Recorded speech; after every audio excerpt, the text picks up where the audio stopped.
So, coming up this week, I searched for the runway when it was supposed to be VFR. I realized I might be stalking Noel Phillips. And after a red eye, I lose a game of Connect 4 to a 7-year-old. All right, let's get started. Good morning, 8:16 a.m., February 15th, Saturday morning, 48 degrees and dreary outside. What would anyone else want to do but fly to Korea? Hi, my name is Darren. I'm a dad. I'm an airline pilot. I'm a husband of a scientist. And this trip was not part of my original schedule for the month. I was supposed to go to London yesterday. That trip was worth like 19 and a half hours for 3 days work. This trip is worth 28 hours and I think 50 minutes for 3 days work. So similar footprint. Now this trip does leave earlier in the day. The London trips leave in the afternoon. This trip leaves at 10:05 a.m. So it is, again, it's a longer trip, longer credit, right? But I was able to trade into it. And again, it was just pure luck. I'm very junior. And I say that often because I don't want people to get the impression that I am some amazing person that I can just do these amazing trips. No, no, no, no, no. It is luck and opportunity. Luck and opportunity. Me looking for open trips and having open trips in the open time, right? If whoever was assigned this trip originally did the trip, then I couldn't do it. Or whatever else. Or someone who was more senior to me wanted to pick up the trip. I couldn't get it, but I got it. Now, this is a flying trip, meaning I am in the first officer seat for the trip. Um, and if you're new to my channel, that might confuse you because, Darren, you're a first officer, aren't you? Well, they have 3 stripes. You can't see because it's a big, heavy jacket. I do have 3 stripes. But because it is a long flight on a 777, there are 3 first officers on board. One is the flying pilot, that's me, and then 2 are relief pilots. And both relief pilots are very senior to me. Again, I'm number 9,050. If memory serves me correct, the captain is in the 100 seniority range. One FB, I've flown with him before, super nice guy, is in the 2,000 seniority range. And the other, the FC, the second relief pilot, I believe he is in the 3,000 seniority range. All 4 men this time. And yeah, so my next trip is also Korea, and that trip I'm a relief pilot, and it just varies on what is open. So this trip is a long flight. I did pack this big heavy winter coat because right now it's 48 degrees. I don't need this big heavy winter coat, but in Korea it's supposed to be like 19 degrees. So with this trip, and so my original line for the month had roughly about 82 hours worth of flying credit, mostly credit. I am not going to do a single trip of my original award. Instead, I'm going to be paid roughly 122 hours of credit. And my butt in the flight deck time will be about 80 hours. I'll do the math. I'll have a recap of the month at some point. But yeah, this will be my 3rd time to Korea. So I'm not an expert by any means, but I'm very comfortable with the flight. So let's go to Korea. Again, my sign-in time is 9:05.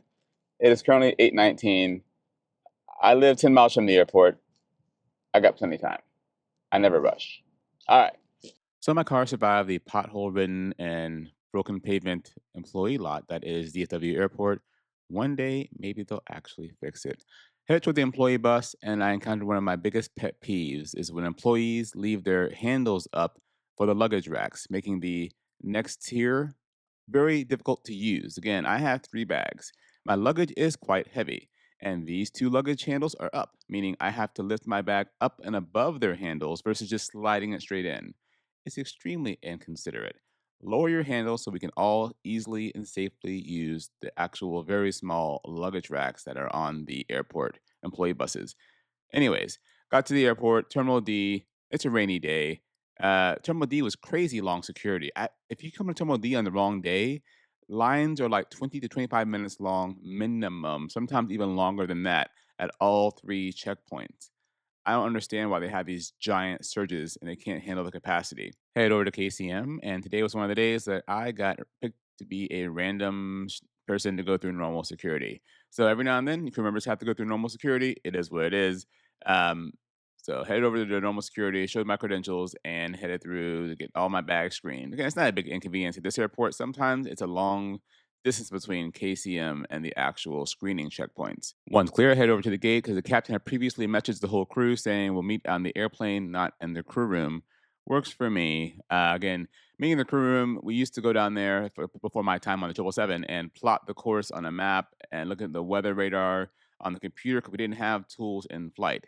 Now our iPads have Wi Fi for the entire flight. Again, the Wi-Fi for my iPad is only usable for company apps only. And on my EFB, which is an iPad, I only use it for company material. I don't use it for personal use at all. Even though they say we're allowed to do it, that's okay. I can afford to use my own iPad. Walked on board the aircraft, got to my seat, and began building my nest. Again, that's what we call making up our side of the aircraft. This will be my home for the next 14 or so hours. First thing I do is unplug my headset, get my iPad out, and get my seat about where I want it for as height wise. Then I would go ahead and do my whole pre-flight of the flight deck forward of my seat. Since there's four of us on this trip, the relief pilots will do the back half of the aircraft flight deck and the outside, and they make the bunks. I just handle the seats forward as far as the overhead panel and everything else, getting the plane ready for departure. And a common question is who plans the flight? Well, my dispatcher plans the flight for me, and they send the whole flight plan straight to my FMC. So I hit a button and it all loads for us. And we're a pretty efficient crew. Here it is, 9:34. We don't leave until 10:05, and we're all ready to go. Standard departure from DFW. Of course, we cannot make the crossing restriction, so we had to get a heading and climbed up, left over the panhandle. And again, it's about a 14 and a half hour of air time. So I had two breaks. The first one about 3 hours long, the second one about 3.5 hours long, and the same for the relief pilot. Getting closer to Korea, you'll notice that we make this weird turn over Japan. And the reason being is the airspace that Russia controls. It'd be nice if we can just go straight across the Russian airspace into Korea, but currently we are not allowed to do that. For both of my breaks, I did utilize our business class seat. For the first break, I did sit in the seat and I took a small nap, and then I watched movies because, again, it's middle of the day. I'm not really sleepy. For the second break, I did go to the bunk. I slept for about 2 hours, then I returned to the seat and had my pre-arrival meal. I did go for the Asian meal. It was pretty good. Once that we were done, I headed back up front and prepared for the arrival into Korea. Now you can see the expected weather. I took a screenshot of the weather. Winds 230 at 10, 6 mile visibility, 4 statute miles, right? No significant clouds. Train should be gradual. Now we were arriving at 0700 Zulu, close to that anyway. And even below that, at 0900 Zulu on the 16th, wind should be 320 at 15, gusting to 25. Ceiling and visibility okay and clear below 5,000 feet. No significant weather and a gradual change. I mention all this because it was not VFR. Now, one thing we do is most of us do is we always brief the ILS. It's an ILS to a visual or a visual backed up by the ILS. But by briefing the ILS, in case things change, we are okay to shoot the approach for an ILS, and they do clear us for the ILS approach anyway. So I briefed the ILS, and I'm glad I did because it was not VFR when we arrived. So again, we're doing ILS 33 left approach into Incheon today. 21-7 is the chart number. November 8th of 2024 is the date the chart was last revised. 19.3 is the frequency, 333 on inbound course, crossing bat tap at 2,600 feet. Going down to barrel mends of 223 feet, which is 200 feet above the ground. When we get down there, we're looking for a PAPI on the left-hand side of the runway with an ALSF2 approach lighting system. If we don't see all the required elements, we'll go up to 500 feet on runway heading, then turn right heading 011 and continue this missed approach. That is not the entire missed approach. The entire missed approach is up in the textual description. So once we're on heading 011 at 60 DME fix of the NC and VOR, we turn left direct to GE973 and hold as published. It's important to read the entire missed approach. The pictures are nice, but you got to read the text as well. There are important notes below that as well. Number 3 says 160 knots before a 5 DME fix minimum and 180 knots before 8 miles from the runway threshold. So it's important you don't slow down too early. They're pretty good about assigning a speed. Normally it's 210 to about 10 miles out anyway. But again, you have to read all the notes on the approach chart, especially in a foreign country, because sometimes there's lots of gotchas down there. Now, for my airline, we always have the special air crew or air certification required. All of our aircraft and all of our flight crews are certified for those kind of notes everywhere around the world. But we're not quite done, are we? Because what's just north of the airport? North Korea. So make sure we put this line on our ND to not cross that VOR radial. Make sure we don't go into North Korean airspace. Don't need to have any more excitement on this day. Now you can see we're already descending in VNAV path. Uh, it can join the glide slope, but many of us will descend in VNAV path and make sure we meet all the if there's any step down fixes and we don't just follow the glide slope down because some parts of the world, you follow the glide slope down, you can bust some of these step down fixes on the approach chart if it has different barometric pressure that day. So VNAV path all the way down to 2,600 feet, and then many of us will arm the approach button at that point and shoot the approach from there. Again, on the 777, it's a very slick airplane, and it can be very difficult to go down and slow down. Right now, I'm at engines idle, and I'm commanding 180 knots, and it's having a hard time doing 180, even at flaps 15, while on a 3-degree glide slope. It's just hovering above. Sometimes you have to put a little speed brakes out, or you can put down the rubber spoilers, which are the landing gear. But on this day, this is kind of what we saw outside. We kept thinking, where are the clear skies and no clouds below 5,000 feet and 6 miles visibility? Because we weren't seeing that. But again, because I had briefed the ILS, it wasn't a big deal. We just said, okay, we're shooting the ILS today. So down the glide slope we went, and getting close, even below 1,000 feet, I'm picking up, looking out there like there's no runway yet. I'm waiting for the captain to say runway in sight, approach lights, something. Nothing until about 500 feet. Right around 500 feet, he said runway in sight. I'm like, wow. And I've been down to mins before when I was expecting going down to minimums. This day, I thought it'd be a beautiful VFR approach, and it was not a VFR approach by any means. But I made a satisfactory landing on 3-3 left, so it's about 60 knots, and then gave the aircraft over to the captain. One also important note, not on the approach chart, but it's in the airport information. They don't want you using thrust reverse here unless you have to. It's a long runway. So I went to idle reverse only on landing. And again, the 777, giant tires, good brakes. It wasn't jarring by any means, but all the wheels on the ground and gradually braked to about 60 knots. And I gave the aircraft over to the captain, and he safely taxied us over to the south side of the airport through the ramp, and we were done. So once we were at the gate, and the aircraft shut down. I put on my meta glasses, and now I'm recording my leaving the airplane, finishing in my ginger ale. Again, I'm a ginger ale in flight kind of guy. Always gate 49 in Incheon for my airline. But I do the secure checklist. Once the aircraft is secured, everything's done. I then stand up, grab all my bags, and head out the door. I always give the flight deck at least 2 looks to make sure I didn't forget anything. I don't like forgetting things behind. Again, it's pretty easy to spot something left behind, but every now and then, so far once, I have left some sunglasses behind and I have never seen them since. So I always check behind my seat, around my seat, under my seat, and then we head out the door, making the long walk to customs. And what's funny is we walk down this long corridor, clear customs, then go downstairs and then back out the airport door and back around. And where our bus picks us up is right where it's like right next to the airplane. But the bus was very nice. These fancy leather chairs. They've had an upgrade since last time I was here. Uh, I sat in the back. Always put your seatbelt on, crew members. Put your seatbelt on everyone. When you get in anyone's vehicle, wear a seatbelt. I refuse to go in a crew van and not have a seatbelt. But here I am, living large in the back seat, fully awake because again, I had a nap right before landing. It's a decent ride from the Incheon airport to downtown. Again, we stayed downtown Incheon. Again, it's a kind of a dreary and cold day. Not too happy, but it is what it is. Got to the hotel, and now for the debrief. Okay, so back in Korea. Current time is 5:17 local, 2:17 in Dallas. I don't want to say I am a pro at this, but I'm not exhausted. It's 2:17 in the morning. I woke up yesterday in Dallas around. I got out of bed around 6:30 a.m. Right, so yeah. As far as the flight goes, I opted for the leg over here. The captain said, "You want to fly here, fly back?" I went, I'll fly here. I don't think I've landed here.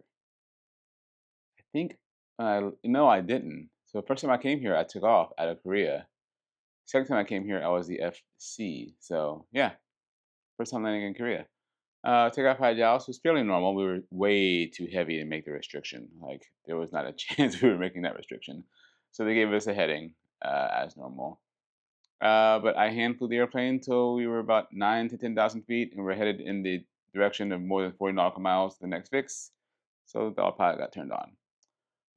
From that point on, the FB made the brakes almost all equal. We had about 3 hours and change per break. So it's not a lot of time in the seat. It goes by pretty quickly.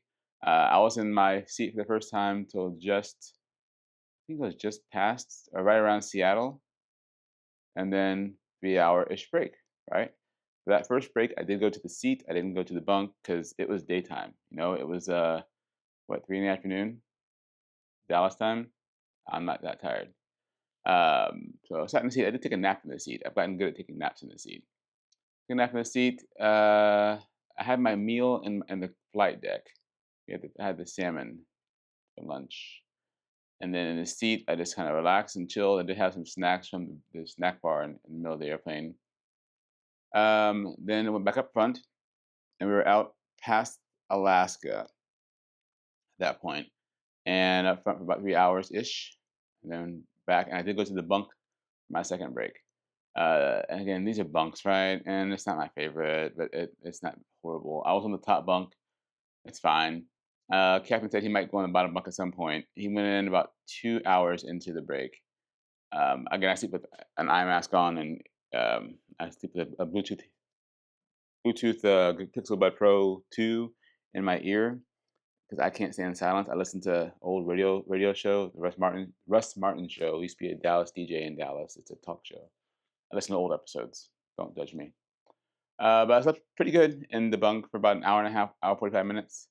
Woke up, then hopped down from the seat, from the bunk, went to this chair, and had beef and rice meal. It was okay.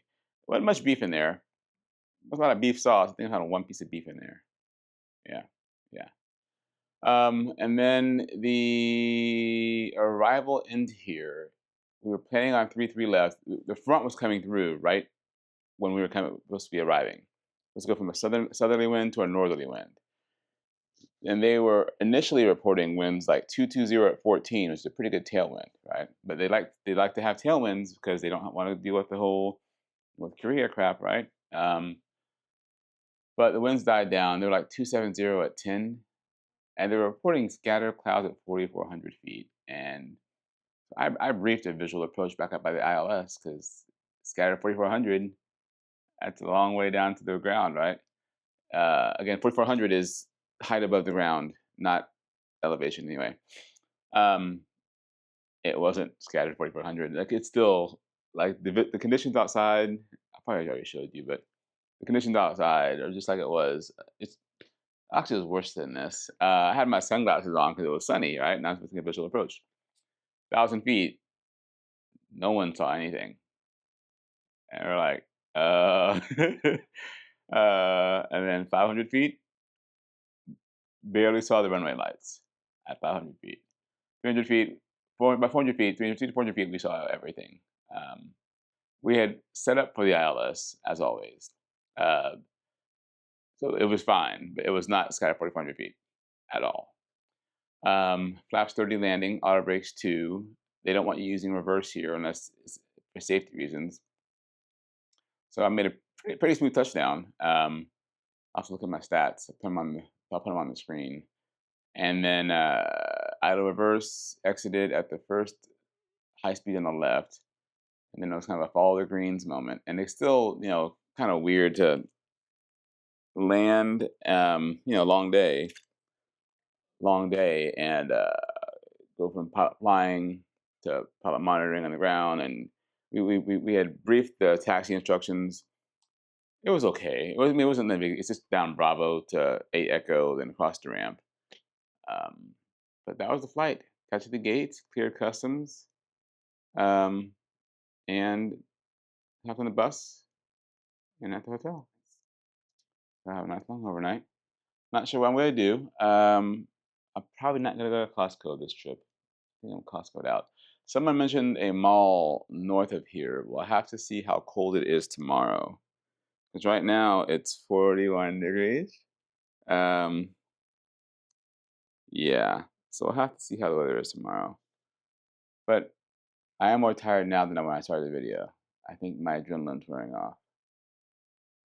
But I am going to go to the grocery store now and get some snacks because I know I'm going to go to bed and wake up and I'm going to be hungry. And I'd rather have snacks than not have snacks. So, all right, here we go. Now, after grocery shopping, I did go buy a new belt. I left home without a belt on, uniform belt on. Pretty rare for me. Yeah. So I bought a belt. It thought it was be good quality. It's made in Korea. It actually fell apart after the trip, so whatever. But at least it survived one trip. Now, once I was back in the hotel, I did order room service and order the same amazing ramen seafood meal I had ordered in the past. This way, I can get my hotel points. Haha. It was really good, and it's like 15 bucks, which is really good deal for this much seafood, all fresh, and the ramen brought to my room. You can't really beat it, and it's full of flavor, and it's very, very, very filling. So I had my ramen, had my orange juice. I couldn't find any dragon fruit or papaya again at the grocery store. I could only find frozen dragon fruit. I actually bought some. It was horrible, but lucky for me, because the next day I woke up for breakfast, went down there right at 6:30, and they had dragon fruit. Now, one thing I noticed about in Asia, the scrambled eggs all look a little funny. Like, again, it's not, they don't normally eat scrambled eggs. I get it. It's always this little, But the breakfast spread at this hotel is exquisite. It's giant. As there's lunch food, there's clam chowder. There's like lunch food and breakfast food. So you can always find something to eat. I got my breakfast, sat down, and again, I was very happy to find dragon fruit and pineapple. Um, Dragon fruit, I ate that a lot when I went to Bogota, Colombia. I love my dragon fruit. Normally they have the pink stuff off, but hey, I'll take the pink stuff off and eat it just fine. I'm a sucker for tropical fruit. Again, anything fruit. I love all fruit. So you name it, I'll eat it. Um, so my plate is half protein from meat and eggs, and then the other half is just fruit. Gotta love it. And I got my breakfast for free because I happen to have status with this hotel chain. I think the normal breakfast for crew members is like 16 US dollars, which is pretty good for a nice hotel in an international city. But I had breakfast, went back to the room, relaxed for a bit, and then I went out and explored. Even though it was cold, I went to go find this premium outlet mall.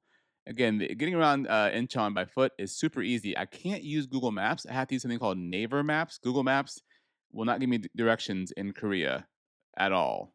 Like it's horrible at giving directions, even like across the street. But the Naver Maps work just fine. It's similar to Google Maps, and it takes my English in just fine. One thing I noticed in Korea also, almost every single car has their windshield tinted super dark, which is not allowed in the United States. But anyways, there is the Hyundai Premium Outlets, and here's me super cold. Again, I have my hand warmers on and inside of my gloves. I am surviving.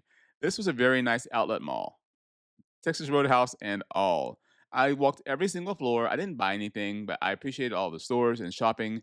Again, it's half inside, half outside. This would probably be a great area to visit in the spring and summer.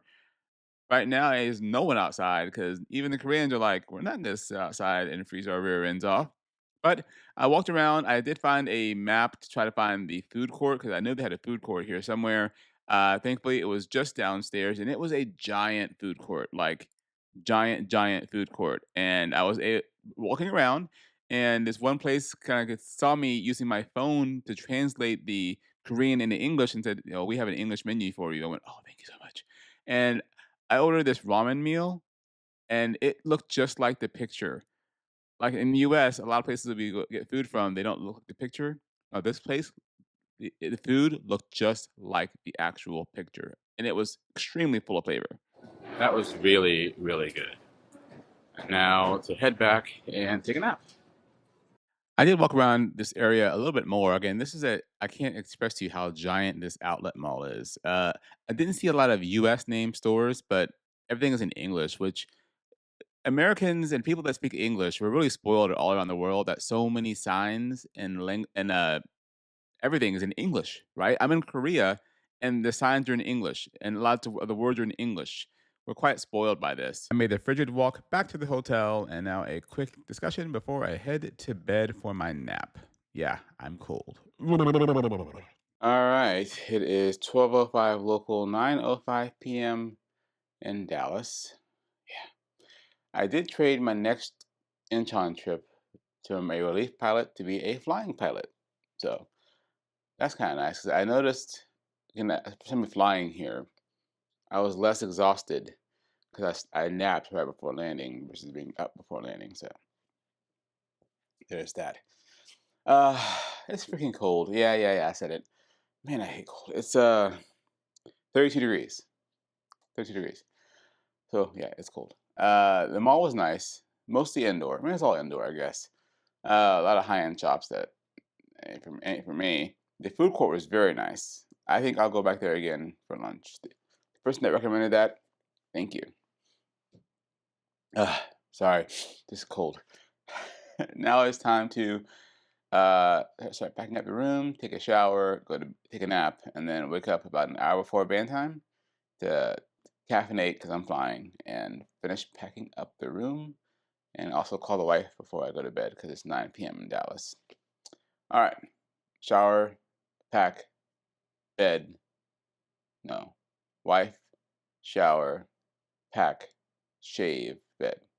All right. A few hours later. Okay, great nap.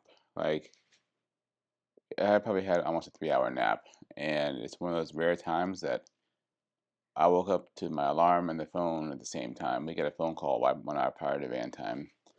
Um, yeah, good nap. Anyway, it's currently 4:11 here, 1:11 a.m. in Dallas. Yeah, good amount of rest. Room's almost packed up, and I'm going to enjoy my oops, wrong one. Breakfast of Champions. I have this Fairlife normal protein drink. This one has caffeine. It's only what you need. It's a double shot. It has a small espresso in it. So non-dairy coffee. Um, have that and then head downstairs. Yeah, kind of looking forward to coming back here again as a pilot, not as a relief pilot, to end my month. Whew. Not much else to say. Room's packed up. Plane should be landing here in about should be pulling into the gate here in the next 2 or 3 minutes. So by the time we get to the airport, it should be cleaned and we should board and leave here early, and then get to Dallas early, and then get home. And then I'm home for about a week before I leave again. While I'm gone, while I'm home, my wife's traveling for work, so kind of do a high five and transition as I come home. She's gonna head out for a couple of days for a conference, comes back, and then we're home together again for one day, and then I leave the next day for Incheon. Good times. All right, let's go. So we all hopped in the hotel bus. This one was a little bit decorated a little bit differently than the others. Again, across the giant bay between Incheon and the airport, which is kind of on its own island. And the airport terminal is quite beautiful inside. It is gigantic. It's like a mall, and I would love to come here as a passenger one day and just explore the terminal more with more time. Now, we did get to use the automated passport machines on departure, and this is my fourth time here. And in the past, we had to talk to a human being for our passports, but today we got to use the automated system, and it worked just fine once I actually followed the directions. Head down to the gate, and we go down the escalator, and it's kind of a nice view of the airplane next to us, and of course the 777. I'd be flying back to the FNW, and now you'll notice it's daylight right now. We have a 6:50 p.m. departure, and this time of day it goes from daylight boarding to it's dark when we leave the gate. Again, this is a multi-pilot crew. There's four pilots total. I'm the FO on the trip. I would be the non-flying pilot on the way home, meaning I'm going to be operating the radios, doing the nav log, and that kind of thing. The relief pilots handled pre-flighting the outside of the airplane and making the bunks. So I handled pre-flighting the seats forward. They do the fire extinguisher, the crash acts, the escape ropes, and all that other stuff. I just handle what's forward. And because we have such a division of duty, we get done early. So everything's done, and we still have a long way to go. We haven't got a clearance yet, and we have plenty of time left. That's one perk of being on a multiplier crew aircraft is the division of duties. It way lowers the workload. With so much extra time, I headed back to the galley and got some hot bean juice, some go-go juice from the galley. I do know how to make coffee on an airplane. It's not as easy as you think it would be. The first time I ever made coffee was on an RJ, and I needed help. Now I'm a pro at making hot bean juice.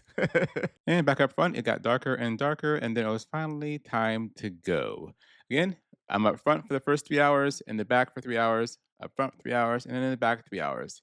Now, I am convinced that I am following Noel Phillips around the world. So here I am on my last break, and I'm watching YouTube videos, and yeah, Noel Phillips was well, his video that was out that week, he was in Incheon. I'm like, wait a minute. I'm gonna have to run into him at some point. He won't fly my airline because he lives down in Houston and I'm in Dallas, and it's not very. It makes sense for him to fly my airline, but I'm convinced we're gonna cross paths at some point. But I enjoyed my last break. We got into DFNW on time. I then did the secure checklist, shut down the airplane, turned down the screens, and headed out the door after clearing customs, of course. Got on the sketchy employee bus, walked across the pothole ridden and horribly maintained DFW South employee lot, and out to my car for the debrief. All right. So, back from Korea. It's currently 5:07 local.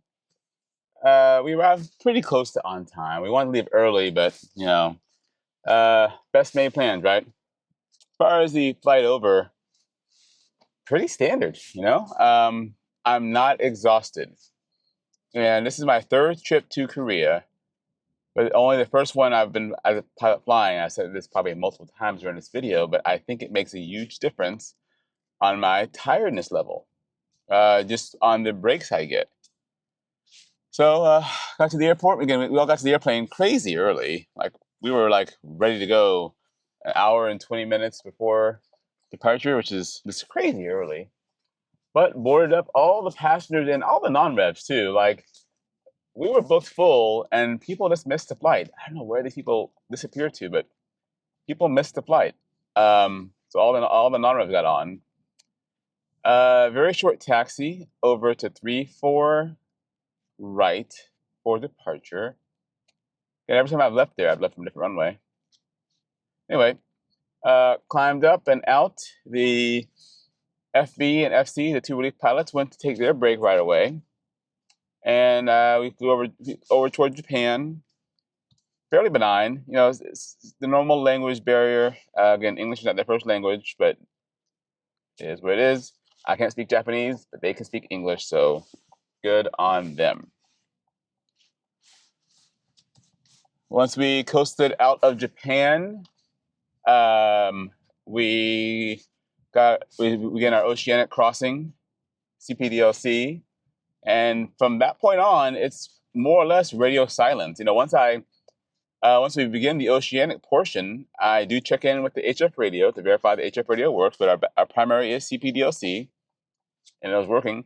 So I didn't talk on the radio at all from that point on until after my second break. God, these roads here are just atrocious, ready to destroy rims and wheels. They don't care. So their break was about 3 hours and change long. Once they were done, I took my break. And again, we have the option of going to the bunk beds or to a business class seat on the 200. On the 300, we have a upper deck, like a loft that has two business style seats and two bunks. Two beds that are just not bunks. For my first break, I've gotten used to going to the seat, so I went to the seat for my first break, and I reclined. It's a lay flat seat. Reclined all the way down. Slept very, very well. My 3 hour plus break, I probably slept for 2 hours and 30 minutes, maybe 2:20. Yeah, I do set a stopwatch on my watch, so I wake up. It goes off about 10 minutes before my break is over. So went back up front, and again, I'm pilot monitoring for the return flight. And again, benign. We hit some turbulence, nowhere near as much as I have in the past. It was pretty light for the most part. I did have my meal actually after we took off. I had my meal. It was beef. It was okay. It's fine. I should take pictures of my meals, but I can't use my cameras in flight. But it was beef with some potatoes, scalloped potatoes, or I guess fluffy potatoes. I don't know. Carrots, green beans. I had a side salad. I had some kind of apple tart dessert, and I always get like a little grapefruit, orange, and apple melody thing. Bread, and then I had my ginger ale. So, but during my second break, I didn't have the meal. I wasn't that hungry, so I didn't have my arrival meal. And how I do the meals, in case you're curious, it's whatever meal you would normally have at that time based on your departure time, not your arrival time. So we departed Dallas around 10, so we had lunch on board, and we had a breakfast prior to arrival because that would be a normal time that we eat at that time of day. Well, on leaving Korea, again, we had dinner departing Korea, and even though we arrived here at 5 in the afternoon, we had breakfast prior to arrival, and I don't need breakfast, right? Yeah, so no meal for me. We came in on 18 right. Captain made a fantastic landing. I did give him some jostling, saying, he's retiring soon. He's retiring here in June or July. And I said, sir, all due respect, it's people like you that are screwing up my retirement. When you guys just grease it on, my stock in Goodyear and Dunlop does not increase. I need more firm landings from people so my stock price goes up. But hey, nice flying with you. He chuckled. Cleared customs out the door and headed home. Again, I live about 10 miles from the airport, so I should be home fairly quickly. I am off for several days, and then I do the exact same trip one more time to end my month of February. For the month of March, I did reserve on purpose. That's for a different video. And I will send it off to Darren to wrap it all up. So got home from the trip. It was a Monday evening, and on Monday evenings, my wife goes and plays trivia, so I stay home with the kids. And I played trivia, not trivia, I played Battleship and Connect 4 with my youngest, and she beat me quite a few times. I attribute that to being awake for so long. Again, after a red eye, I don't use power tools, make any big financial decisions, and I don't drive my kids around because I don't think it's a good decision to do so, not safe anyway. Now, as far as my compensation for the trip, I'm always paid scheduled block time, or what we actually fly, whatever's better. So the airline schedules so many hours for this trip, right? 28 hours and 15 minutes for the case of Korea. We flew less than that, but we still get paid the greater of the two.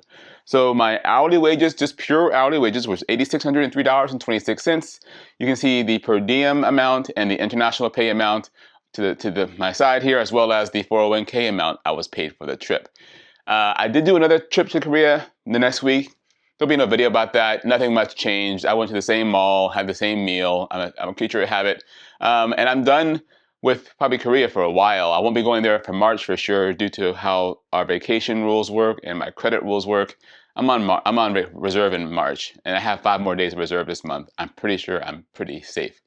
But that was my trip to Korea. I do enjoy going there. I do like the longer trips. Kind of a long video for me. Again, I appreciate your support. My name is Darren. I'm a dad. I'm an airline pilot. I'm a husband of a scientist. Please click subscribe. So many of you watch my videos but don't subscribe, and it truly helps me get my video out to more people. I'll never be selling you anything on this channel. I promise you, I don't want your money. I just want you to click the subscribe button. As always, thank you for stopping by and have an absolutely wonderful day.